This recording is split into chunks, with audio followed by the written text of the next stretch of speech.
Brady Hoke's been a name in the forefront of a lot of college football fans, especially in this area. An up and down season last year that ended pretty much down.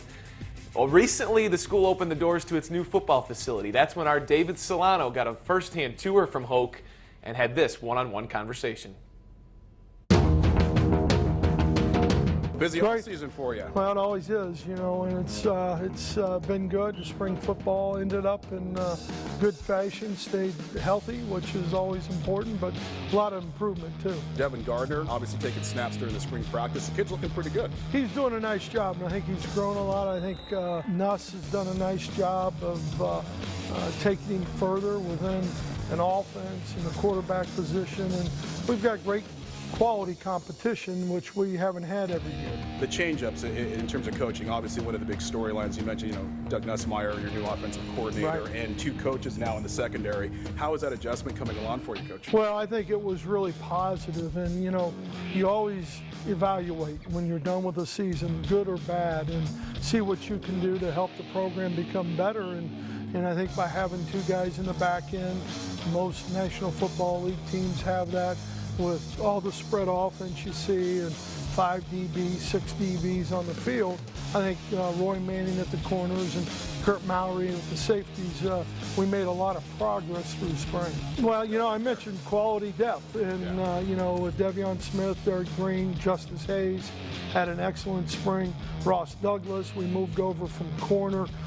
He showed some things, and then we'll get Drake Johnson back full speed in the fall. So, you know, we'll find out a little bit more, but I think all those guys who participated during spring really made improvements. Taylor Lewan now, everybody's saying a first-rounder, Coach. It's going to be hard to fill Lewan's shoes on that O-line. Well, you know, we've got two tackles who we lost. Mike Schofield, he'll be drafted somewhere in the middle probably, but Taylor, you know, will go in the first round, and Ben Braden is a guy who stepped up. I think when you look at the left tackle, you know, Eric Magnuson is a guy who's really played good football. Mason Cole, who came in January out of Florida, has really had a good spring, and probably is a little bit ahead of his time with how he played. So, Coach, I know it's early, but I know the Maize and Blue family, wondering just what you've seen so far from the kids on the football field. What can we expect out of the games against Appalachian State? Well, I think we really had a good spring. And the competition was and is tremendous all around the board. The quality of the depth and the athleticism, the length that we have on our team is something we're excited about. And I think you know, the team chemistry is what really excites me, is how this team has worked together. A lot of name dropping from Hoke there, but what were you saying while we were watching that about the running backs and all that good stuff?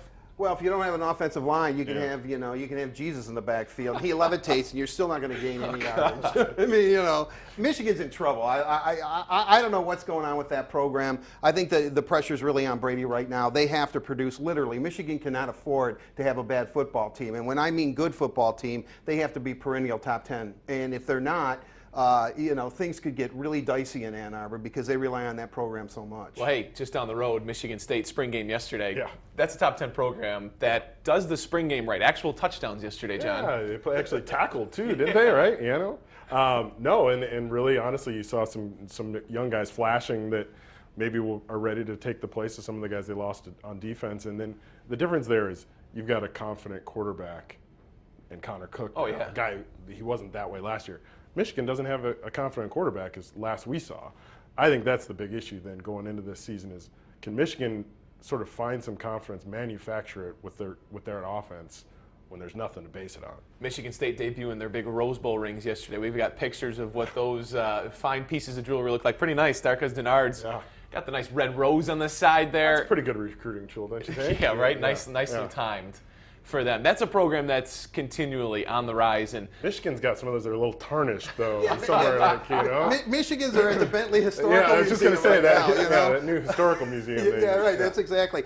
Look, State is obviously established. They have an offense, and everybody's virtually coming back, and we know that their defense is always going to be good. So, and look at their schedule. Their schedule's perfectly. I mean, they play Nebraska, Michigan, and Ohio State all at home. And, you know, their road schedule is like Purdue and I mean, Indiana. Michigan, meanwhile, can't sell tickets to their home games right now. They're Right. having trouble because their home schedule is so easy compared to Right, exactly. So I mean, I Appalachian think, State, look out. Ooh. yeah, if they lose could that happen. game again, I mean, All right, well, hey, coming up after the break, we're going to talk about someone else from Michigan. Mitch McGary made headlines this week.